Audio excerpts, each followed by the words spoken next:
Hello, everyone. How are you all doing today?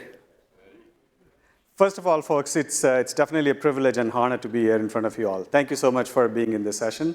Welcome to reInvent. It's day one, so hope it's going good for you all, and wish you all have a great week, a great rest of the week. So this session is going to be about introducing open source monitoring / observability at AWS. My name is Imaya Kumar Jagannathan. I am a principal solution architect. I focus on open source observability at AWS.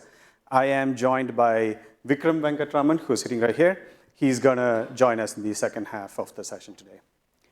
The agenda is going to look like this. We're going to talk about observability in general. We're going to talk about different signals that you want to pick up when you're setting up observability to your applications and your environment. We are going to identify some of the tools and technology options that you have when it comes to open source observability, then how you can pick some of them and what analysis you can do to identify the one that would work for you.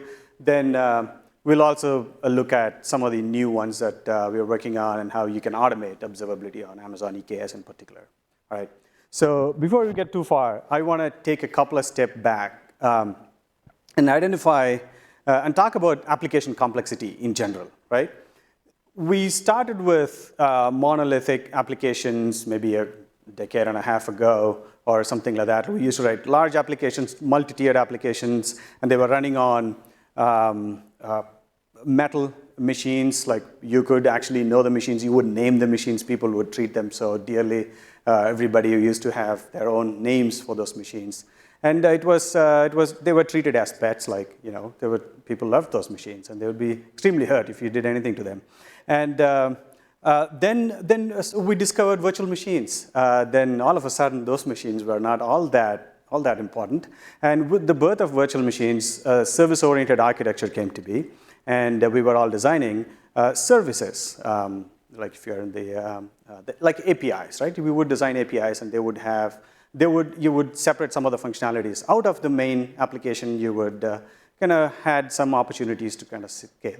But they were still operating on virtual machines, which basically meant that if there was an issue or something like that, you could still log on to that machine. You could change a file. You could make some changes. You could maybe Windows machine. You could change some registry key, something. And people really intimately knew the infrastructure on which the applications themselves were running on. Then we discovered or invented containers and serverless applications. Everything changed from there on, right? So we started writing microservice-based architecture designs, and microservices sometimes have their own database. They are individually designed and so on. We'll look into that in detail. But all of a sudden, that also became a lot more complex to manage, because if there was an issue, you really had to find out which particular microservice was causing the issue.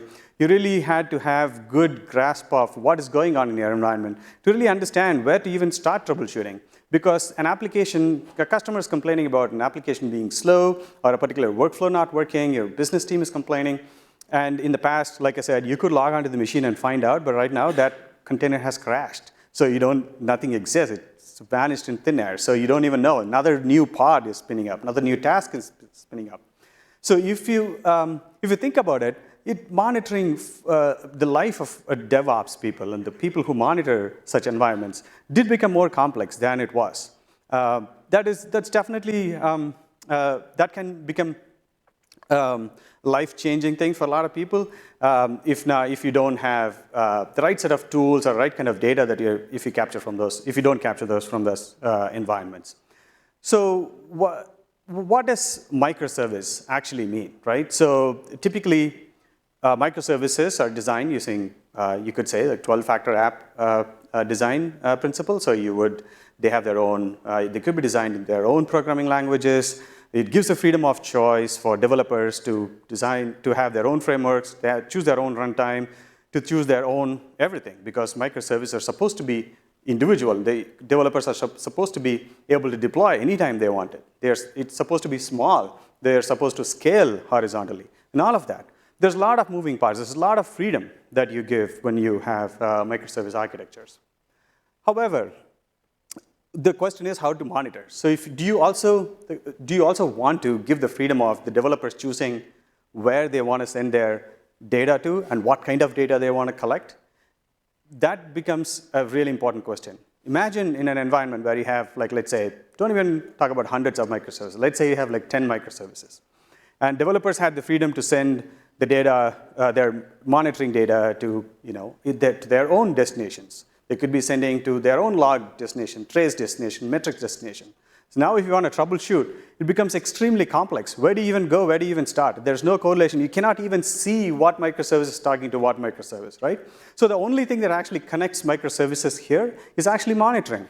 So you really need to have a very intentional design and understanding of how you want to collect the data and what kind of data you want to collect and where you want to send the data, so you can be sure of understanding what is actually happening in your microservice environment, okay?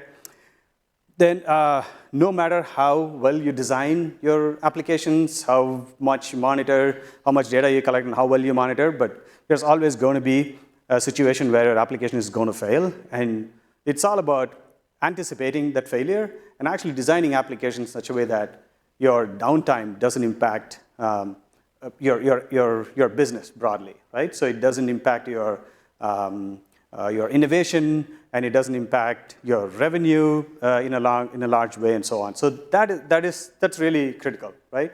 Then that's where observability comes into play. So what does observability actually mean? Observability is a term that originated in control theory that essentially means that you being able to understand your internal state of the system by observing the signals that is exhibiting externally, right? So, for example, in a factory floor, like there's a large machinery that's there. It could be like heat or light or smoke or something like that. Those are the signals that are coming out externally, and you being able to understand what might potentially be wrong in that particular machinery, right? So in software, that essentially means you being able to collect the signals from an application, essentially metrics, logs, and traces, and other things, and you being able to correlate, put all of them together, and being able to understand what is going on in your system when there is downtime. When there is an alarm that goes off, you being able to quickly get together and find out what the root cause is and reducing the mean time to resolution, right? So reducing that, getting back to production. So you could be thinking, does it mean that I have to be collecting all the signals and all the time? Is that really necessary? And why should I be doing? And how much is it? It's going to cost me and all of that.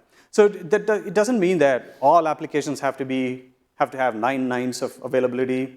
5 nines of availability, or doesn't have to infinitely scale, or not all applications have to recover in seconds or anything like that. So it all really depends. It's very personal to the workload, to the company, to the team, and how they want to deal with it. So it's really the teams that have to get together and find out like what they want to collect, right? And but the most important piece here is that if you have good observability, then that basically means it directly has an impact with the business. So the faster you're able to recover from a failure, that means your business interruption is minimized, and you're able to have a smoother customer experience. So your customers are happy. End of the day, that's exactly the goal. So you have to get your inputs from your businesses. What is the tolerance level for me when this application goes down? And those are the inputs that you should get from your businesses. When I talk to customers, I tell them about being very intentional in capturing SLOs, or service level objectives, for any application or even a specific functionality. You need to talk to the business, and also designing applications or writing code when you're or keeping observability in mind, right? Like being very intentional about it. So how do we make applications observable? That's a key question. So here, like I mentioned, metrics, logs, and traces are some of the 3 important pillars. Now also you have profiles that are evolving, and we'll see what they are in a little bit. But these are the important signals that you get, right? So let's do a quick overview on all these signals. So metrics, it's basically you collecting samples on a specific data point over a period of time, storing a time series database, and you are able to understand what is going on in an environment, like identifying anomalies, pattern, you're able to visualize, you're able to alert, and so on. So the easiest one is CPU utilization, for example, that you would measure over a period of time just to understand how your application is utilizing the CPU resource that is allocated in there for that particular service. Then logs, this is one of the oldest kind of signal, and this provides context, and it is time-stamped events that are recorded over a period of time. When you query logs, you can understand what actually happened at any given point in terms of the application context itself. It could be log data that could contain application information. It could be a web server log that talks about kind of users and latency and so on, right? Then you have traces. So this, when you design a microservice application, so that basically means you have a lot of service-to-service communication happening. There is a lot of out-of-process data that is actually happening. So traces are information that are collected out of process communication. So you have service A talking to service B, then to service C, service D. So you're able to understand the latency, the errors happening between the services, and you're able to pinpoint and understand essentially what particular service caused a particular problem, okay? Then you have profile information. So profiles can think of Amazon Code Guru Profiler, for example, that captures details about which specific line of code was causing a particular issue. Which particular line of code is causing sluggishness or maybe causing out-of-memory exception, right? You could also think of eBPF, which is profiling information captured in your Linux environments, and you being able to get that information so you're able to understand all the different calls that your application is making, whether within itself or calls that are being made to the underlying platform or to other services, right? All these different kind of signals give different types of data. It is, like I mentioned before, not all data has to be collected from all applications. Yes, it helps if you're able to collect all this information and if you're able to make use of all this information. But it really depends on the teams, right? Depends on the application. Really highly efficient DevOps cultures really go through the process of identifying what data to collect and where to collect from and how to instrument and all of that. But I would say it is simply the team or the company or the applications that would decide how you want to collect and what kind of data you want to collect. Okay? Then the question is, okay, it's all good. Who actually does this? Right? So whose responsibility is observability, right? So this might be a little bit controversial, but I'm a developer, but I feel like developers have a lot of control over what can happen in an application. I would say the core responsibility is developers. That is because that's where the tire hits the road, and developers can be very intentional about designing their applications, keeping observability in mind. Like I mentioned before, them talking to the business teams, finding out the service level objectives of the feature that they're developing, and then going and finding out what are the service level indicators or SLIs that they need to collect from, right? And where they need to collect from that information from. And them basically designing applications, not only the core business functionality of applications, but also making decisions on what kind of SDKs would help me collect those informations. Well, how can I influence the operations team, right? To make those decisions. And I'm actually, when I say developers, I'm not just talking about developers. I'm also talking about SREs and DevOps folks and all of that, and all of them who are responsible in this space, right? So instrumentation is key. Being very intentional about instrumenting is really important. So you want to be able to collect information that matters. Say, for example, when you're collecting metric data or trace samples from your applications, you collecting additional attribute information, such as the EC2 tags, or maybe pod names, or maybe ECS task arm, or cluster name, or even the basic things. Those actually give you extra context. And those are the decisions that you need to make when you're setting up. That's why developers and DevOps teams have all this responsibility to make, to make observability data really useful. So So what happens when you collect this information is that you're able to correlate the data across different signals. It's not only about collecting metrics, collecting logs, or collecting traces, but you should be able to make use of this data. You should be able to put all of this data together, and you should be able to pass context. Say, for example, you should be able to be in a position where you, looking at a log event, should be able to go and find out all the different different services that were impacted when that particular call was made, when that particular user was served, okay? So if you draw the instrumentation choice, the reward and effort, so if you do not instrument at all, that basically means you really do not care about observability. Well, to be frank, there could be some application that really doesn't need to be observed that much. When somebody says the application is done, maybe you just need to go reboot the EC2 instance. You should be fine. That's okay too, right? It really depends. But you could also do auto-instrumentation. Auto-instrumentation is a concept where you have agents that can automatically collect traces from, or even metrics that are automatically exhibited that you're collecting. The developers are not very influential here. Whoever is operating an environment, they're just deploying agents and they're collecting data, right? So that happens quite a lot, right? So that happens quite a lot where, particularly in companies where observability is not prioritized in advance, right? But there is, if you put in a lot of effort, like manual instrumentation with a combination of auto instrumentation, it is not either this or that situation, right? So you can have auto instrumentation, and also you can instrument your application using SDKs, like OpenTelemetry SDK or any SDK that you can imagine, and you can still get contextual information embedded in the signals that you're collecting. If you did that, you're in a much better position. You are able to correlate. Say, for example, take a look at this. You're looking at a Grafana dashboard, a nice, beautiful one. You're looking at that particular log event. Here I have instrumented I've intentionally embedded the trace ID into the logs. I'm able to automatically click the trace link. And that basically now shows me from that application log event, I'm able to see all the different calls that were made to different services.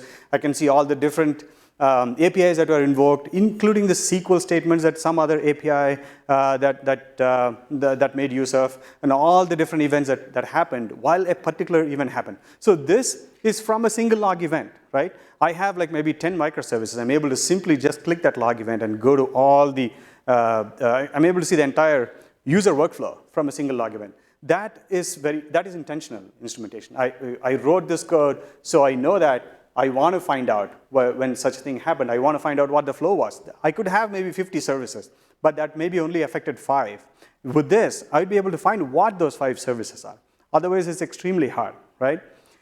You have a lot of open source options that are out there, right? This is just some of the subset of many popular ones. But these are some of the popular ones of all the open source options that are available, and most of them are C and CF projects. And they cover a wide range of signal data, including traces, logs, metrics, and so on. And there is also tools such as OpenTelemetry that kind of attempt to standardize all of this, because it could get chaotic. You could actually end up being in a situation where you are picking the best of many things, and you're still not able to make use of all the data. You put in a lot of effort, but the data is in different places and in silo situations, right?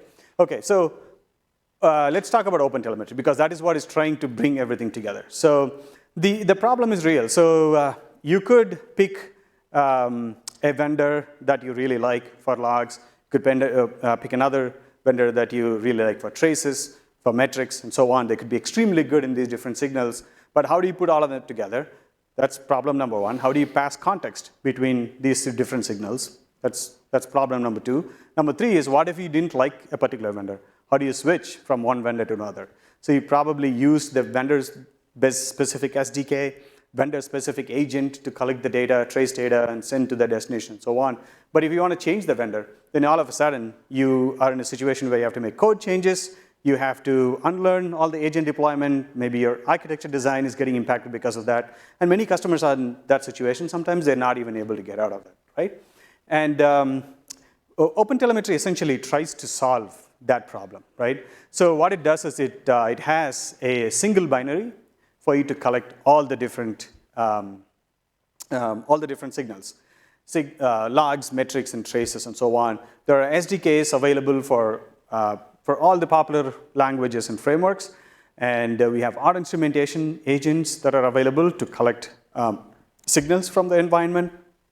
And you're able to send to any destination you want with just simple configuration. It's not vendor specific, it's vendor neutral, vendor agnostic.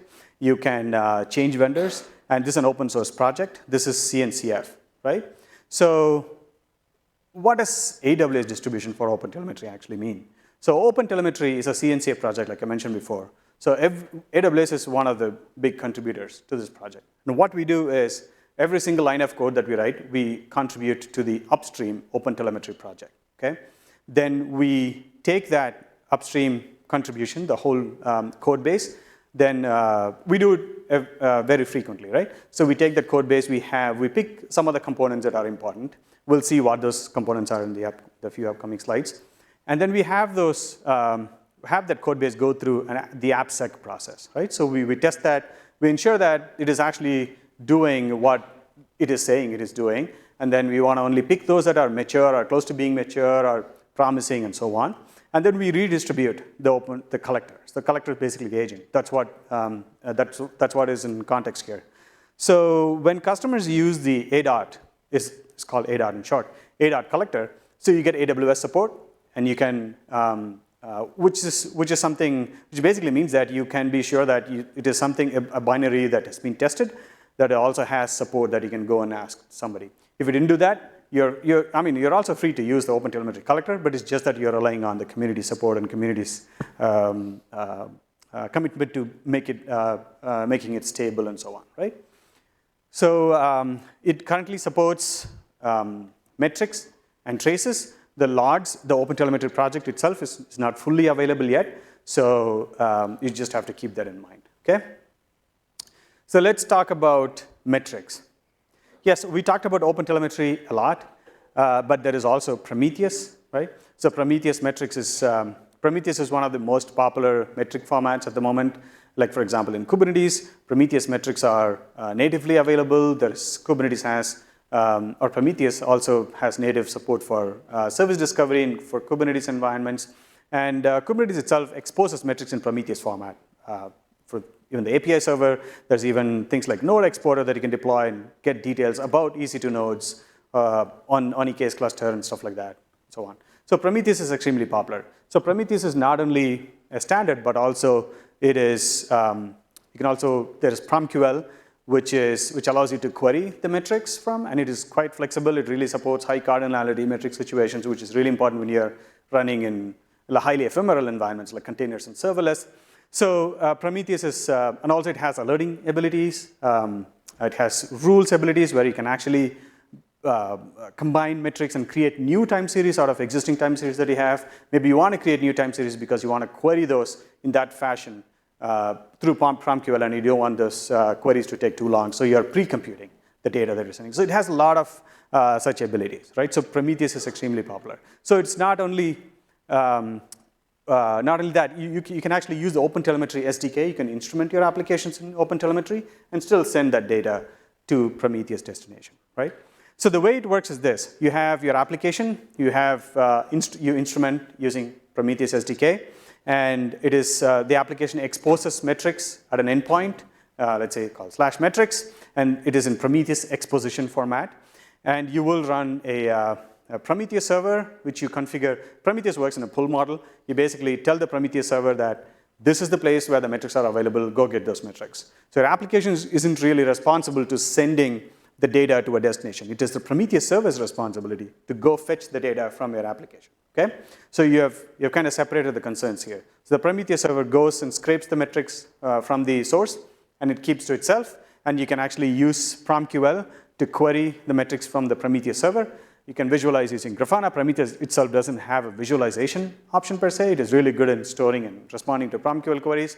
But visualization is primarily, typically done using Grafana, right? It's a very common pattern. But there is a challenge here. The Prometheus server is really a big monolith, right? So it really doesn't scale horizontally. So it doesn't have, you cannot have multiple copies of Prometheus and kind of separate the load and so on that easily, right? It really works very well for really high cardinal metric situations and so on. It responds really well. It does a lot of good things, but it becomes challenging in a large-scale environment, right? It could even be a single point of failure because it is just one big giant server. You keep allocating more and more resources. It consumes all of that, and if it fails, then you're suddenly running blind. Okay.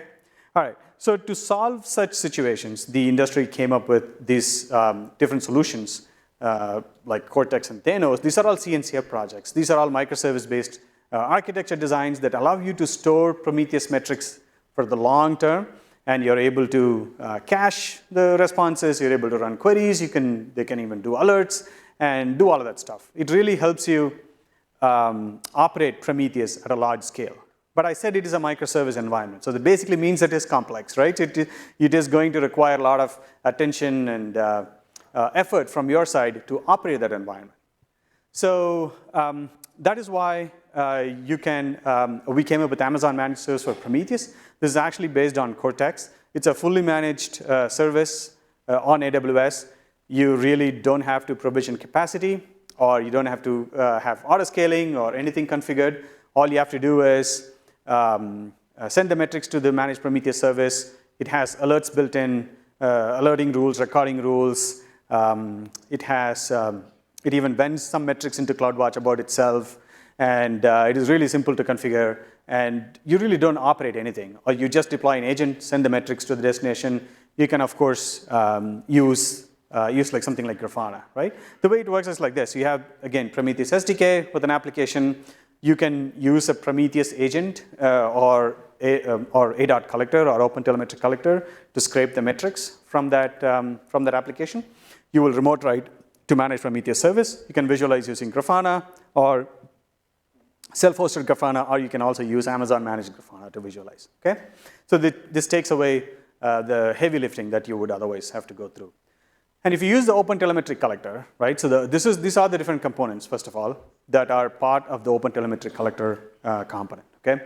There are multiple receivers, processors, exporters, extensions, all of them are available. And this could be a potential kind of set of components that you pick and choose to create a pipeline to collect metrics. Like, for example, the Prometheus receiver part in the OpenTelemetry collector is the one that you would use to scrape metrics from a Prometheus endpoint, or you could also otherwise use the OTLP receiver. That's an OpenTelemetry receiver that would help you collect metrics in OpenTelemetry format if you use OpenTelemetry SDK to instrument your applications.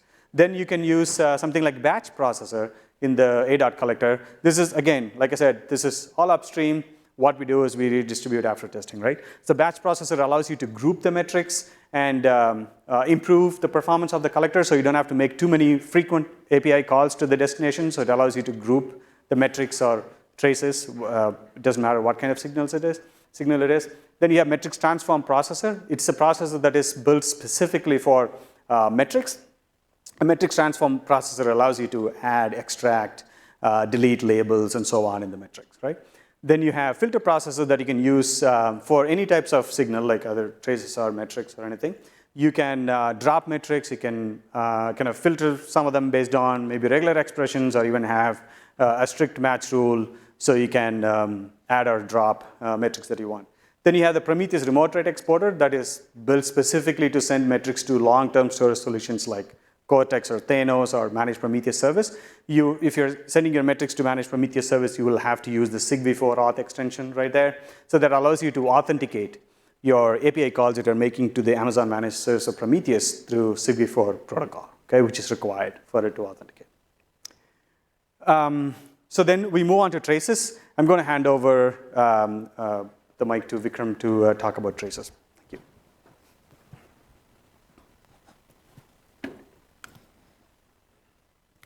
All right, thank you, Mia. Wow, so many services, isn't it? And we are not done yet.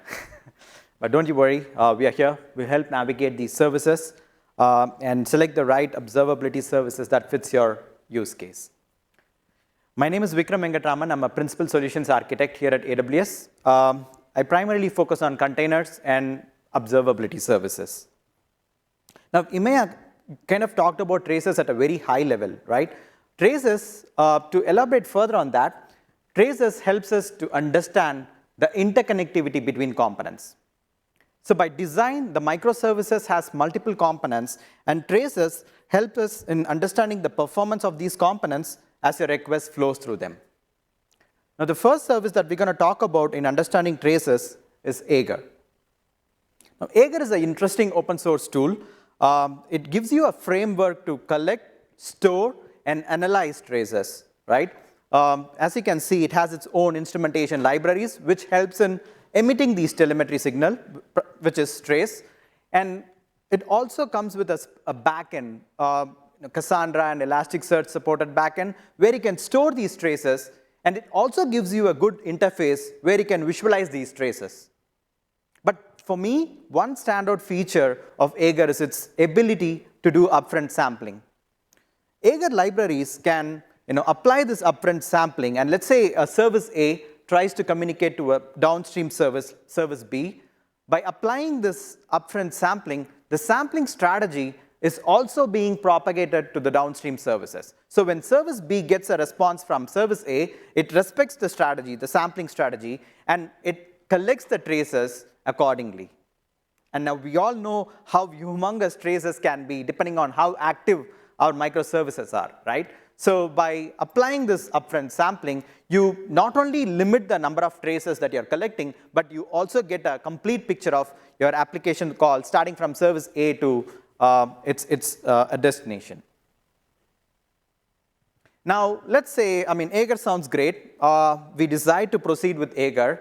Now comes the question, what are the things that I need to consider if I'm selecting Jaeger as my tool to collect trace? Well, Jaeger has a simple scope, folks. Jaeger can work with traces and traces only, right? So if you're someone who's also dependent on other signals like metrics and logs, you may want to run these agents that can help you understand these signals, right? And also with Jaeger, you there are chances that you can get into a specific or logged into a specific backend, right? Like I mentioned, Jaeger has support for Cassandra, inbuilt support for Cassandra and Elasticsearch. Perfect. Now, since we are talking in the terms of traces, it becomes really important for us to talk about OpenTelemetry and Jaeger, right? Because both these tools can help us in understanding what traces are. Now, when it comes to OpenTelemetry's feature, OpenTelemetry comes with support for wide programming languages. And with OpenTelemetry, you get the added advantage of correlating your telemetry signals. You not only collect the application's metrics, but you're able to add some of the resource metadata so that your operations team not only know the metrics that they need to look for, but also will be in a position to tie these metrics to the underlying infrastructure. So that's going to reduce the mean time to resolution for any kind of operational issues, right? And also with OpenTelemetry, you have this concept of pipeline, right? Remember I was talking about Jaeger can handle traces. So if you're dependent on other signals, you may want to run these different agents. But by using OpenTelemetry, you have a single instance that can process metrics and traces, right? And more importantly, you can have a pipeline configuration that can basically process metrics and store them in maybe a Prometheus compatible backend, right? Or if you're collecting or processing traces, you could use the same pipeline configuration to collect traces and store in a service like AWS X-Ray. So long story short, OpenTelemetry kind of gives you the freedom, gives you the leverage to process multiple telemetry signals and store them as in the respective destination. All right, let's talk about handling profile data. Now, before I talk about services that can help us to understand what profile data means, what exactly is profile data? Quick show of hands. How many of you are victims of the famous out-of-memory killers? A lot of you, right? So the application behaves completely fine until that particular day where something happens and your application comes to a standstill. And you have no clue what was responsible for the application termination. Profile data is going to help us get that information. It's going to help us understand the root cause behind such application terminations. And the first service that we're going to talk about in understanding profile data is Pixie. Pixie is a popular open source tool that can help us in understanding what these profile data mean. It works with Kubernetes-based application. It uses eBPF to collect information such as what lines within my application was responsible for a memory leak, or what library within my application was using the resource the most. So it's going to give you all this good information. But again, we have this standout features, right? So for me, Pixie has this concept of auto-telemetry. Now, with the other tools like OpenTelemetry, you may want to have or add an SDK that can help instrument your applications. Basically, these SDKs will help you in emitting metrics, traces, logs, right? But with Pixie, with the so-called concept of auto-telemetry, you don't have to instrument your applications at all. Like I said, it uses eBPF to collect these profile data, and it can, it has a cluster in edge where it stores this profile data. So I've been using this eBPF quite extensively, so I'm obliged to explain what eBPF signals mean. Now, eBPF are kernel-level programs, folks, and they get invoked as a result of hooks. A hook can be as simple as my application making a syscall to request for more CPU or more memory, right? That's exactly how Pixie is able to collect the profile data. As soon as my application makes the syscall to request for more memory, it's going to collect the series of events that happens right from the point it makes the call to request for more resources, and you get a big picture of what's happening with your application. So to summarize, Pixie uses eBPF to collect these profile data. It's going to store in cluster. Gives you a good interface where you can go visualize these profile data, giving your application or operations team good picture of what's happening within your application. Awesome. Let's talk about logs. Logs helps us to understand, debug specific component of your application, right? These are timestamped entries. It has information such as who accessed my application, when did he access, what was the response code like, right? A typical log lifecycle starts with an open source agent like FluentBit or Data Prepper, collecting the logs generated by application and storing in a service like OpenSearch. Now, OpenSearch is another open source powerful service that can help us in, it's backed by Apache Lucene, and it has a great search and analytics engine with itself. Now, as you can see, it has a lot of features within itself, like giving you good visualization to understand logs and correlate them. Also has anomaly detection to understand if there is any abnormal behavior happening within your application. But what we have seen or what we have heard from the customers is that by operating these open source tools, customers sometime, or folks run into a situation what we call day two operations challenge. Now, by day two operations challenge, I'm talking about your operations team spending considerable amount of time managing these open source environment. It could be as simple as adding more capacity when your demand increases, or it could be around patching these servers, making sure that they have the latest and greatest software and libraries, right? So we've been getting a lot of feedback from you folks, and we came up with a lot of AWS managed open source services. The first service that we're going to talk about is Amazon OpenSearch service. Amazon OpenSearch service lets you run OpenSearch clusters at scale without having the need to manage the infrastructure. As you can see, it comes with its own built-in observability suite of tools for trace analytics, event analytics, log analytics, and more importantly, it has deeper integrations with Kinesis Data Firehose and CloudWatch logs. So kind of gives you a single roof where you can store different telemetry signals, which in this case is AWS. All right, we've spent a lot of time around understanding what metrics, logs, traces are, the services that can help us in collecting, processing these signals. Now let's talk about some of the services that can help us in visualizing these signals. And the first service that we're going to talk about is Grafana. Now, Grafana is yet another open source tool that can help us with querying, understanding, alerting your telemetry signals, which is metrics, logs, traces. Now, one of the biggest challenges, unless and until you have a team that has powerful query writing skills, what metrics, logs, traces mean could be, it could be challenging because unless and until you write these queries and transform these signals into a meaningful way, you have no clue what these metrics, logs, traces mean. And Grafana solves this challenge by transforming these telemetry signals into cool dashboards. And it also goes a step ahead and helps you in configuring the alerts. Basically, you configure alerts from the dashboard and send these alerts to different destinations such as PagerDuty, Slack, SNS, and whatnot. Now, one of the cool features of Grafana is its unified workflow and integration. Because the microservices, they have multiple components, right? Bringing the signals from these different components under a single roof gives the ability for your operations team to better understand and connect these different components within your microservices architecture.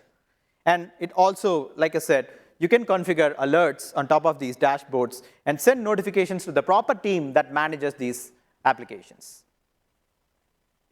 Again, you do have this day 2 operations challenge, and we have Amazon managed Grafana to the rescue, where it is a fully managed, highly available, highly scalable Grafana service, right? So with Amazon managed Grafana, you have great integrations with other AWS services such as X-Ray, CloudWatch, Amazon managed service, or Prometheus. And you get the goodness of the open source Grafana without having the need to manage the infrastructure. Finally, we swam across these services. And to summarize, that's the portfolio of observability services that you're looking at. It's a diverse amount of services. And specifically, if you look at the open source services, that's quite a lot. You can easily get confused or easily get lost trying to decide what could be the right observability tool for my use case. And that brings us to the goal of today's session, which is, how do I select the right observability tool for my use case? Can we authoritatively tell you that, given your use case, given your requirements, this is the observability tool that can suit your observability needs? It's going to be a challenging task. There are a lot of risks involved. The way we kind of think about it is, what if we can lay out certain dimensions? What we can lay out these dimensions and try to understand where you're coming from, what your priorities are, and I'll be laying out the dimension in just a minute in my upcoming slides. But basically, the idea is, if we can know more about your use case, where you're coming from, and where you're trying to go, probably we'll be in a better position to kind of suggest or recommend that this service could be the right observability tool for your use case. Now, before I talk about these dimensions, I wanted to talk about how customers are adopting observability tools. Now, we're seeing a couple of patterns here. There could be more, but this is kind of a predominantly seen pattern, right? The so-called developers or the business teams, they don't want to change their codes.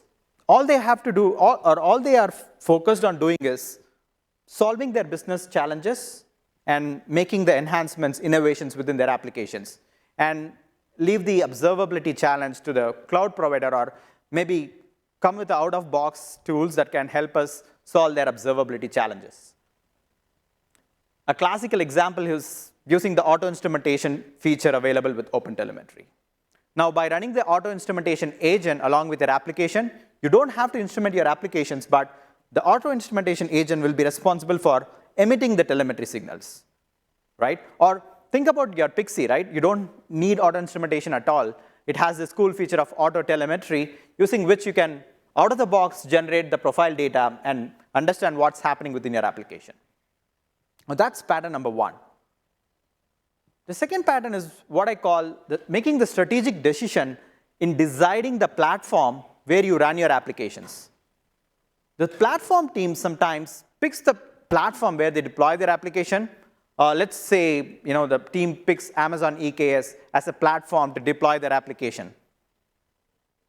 And then they think about the tools that can work well with this platform. For instance, Amazon EKS also has the managed add-on feature available for ADOT. So it makes more sense for us to, if you're using Amazon EKS as your platform, just enable the add-on feature and use ADOT to collect and process the telemetry signals.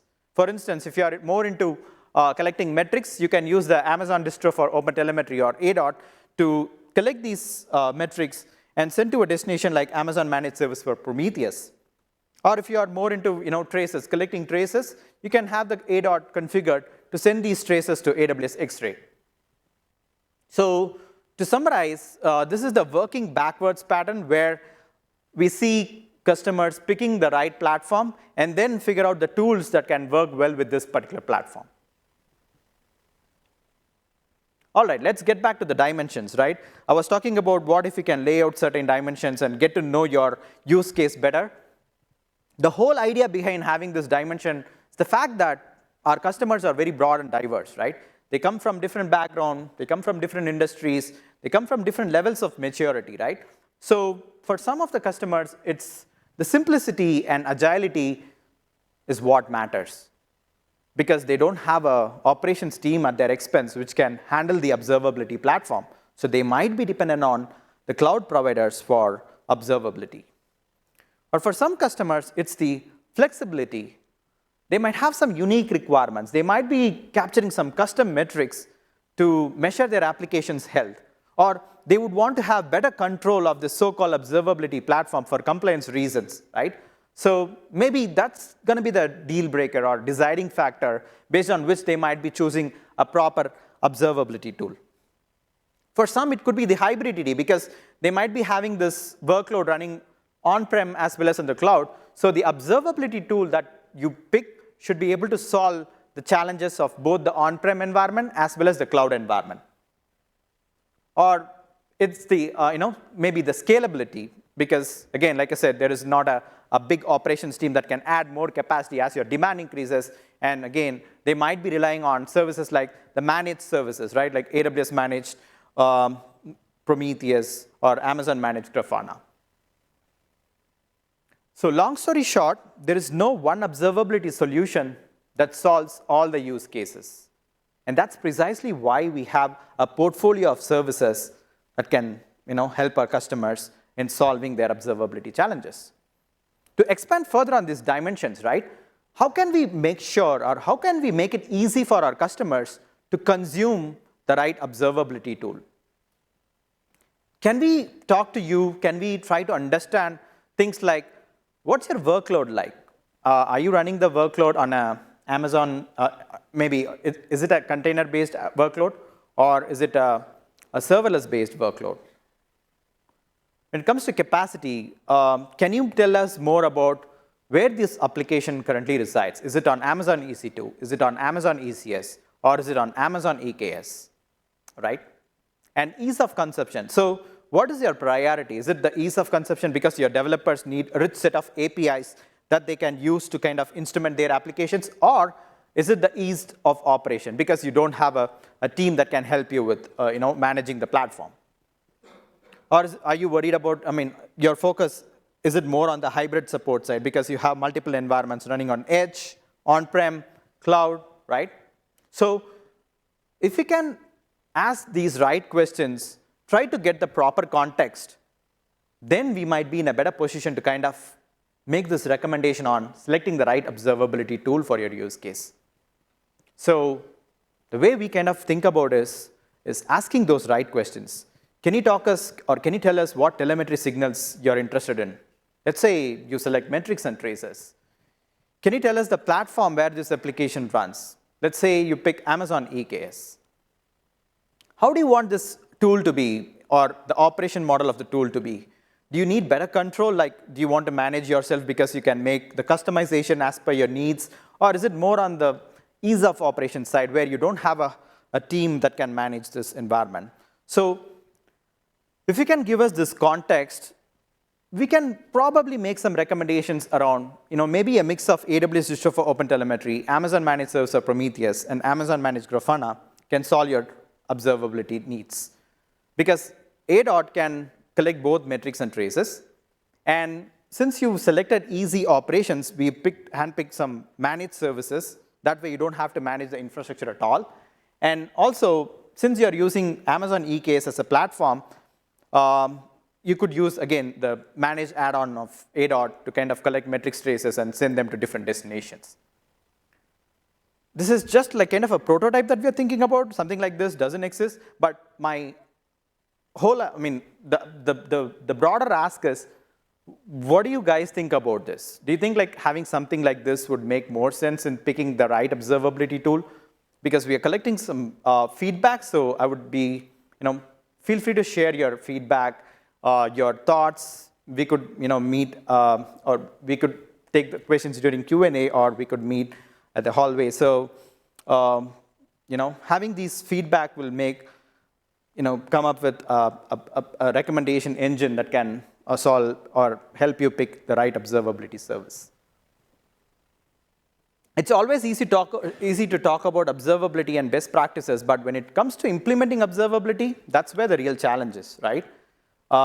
Again, customers, like, we are getting a lot of feedback from you around having a tool that can help you in adopting these services in an easy way.